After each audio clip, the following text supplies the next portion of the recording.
Bonjour à toutes et à tous. En ce 5e jour du mois de Tevet, d'après le Talmud dans le traité Rosh Hashanah, aujourd'hui, ça devrait être un jour de jeûne. En effet, dans les prophètes, il est marqué dans Zacharie, quand on parle des jours de jeûne liés à la destruction du temple, on parle du jeûne du 10e, comprenez, du 10e mois. Et il y a une discussion entre Rabbi Akiva et Rabbi Shimon Bar Yochai. Rabbi Akiva pense que le jeûne du 10e mois, c'est le jeûne du 10 Tevet qui marque le début du siège de Jérusalem. C'est la halacha, c'est ce que nous allons réaliser, et c'est pour ça que mardi prochain sera le jour de jeûne. Mais d'après Rabbi Shimon Bar Yochai, le jour du 10e, c'est aujourd'hui. Et c'est en fait le 5 du mois de Tevet, qui est un jour un peu particulier puisque c'est le jour où il y a eu l'information que la ville de Jérusalem avait été détruite.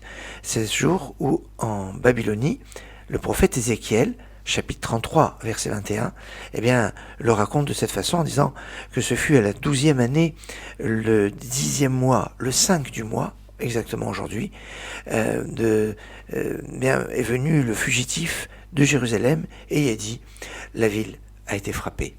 Alors on a fait, nous dit le Talmud dans le traité Rosh Hashanah, le jour de l'information, le jour où on a su en Babylonie que le temple a été détruit, comme le jour où il a été brûlé, où il a été détruit.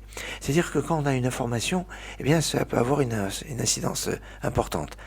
Que nous puissions avoir de bonnes informations, comme on le voit dans la paracha, justement paracha que nous lirons ce Shabbat, paracha Vaïgash, où Sérach, la fille d'Acher, va annoncer à son grand-père, Jacob, que Joseph est encore vivant. Od Yosef Rai.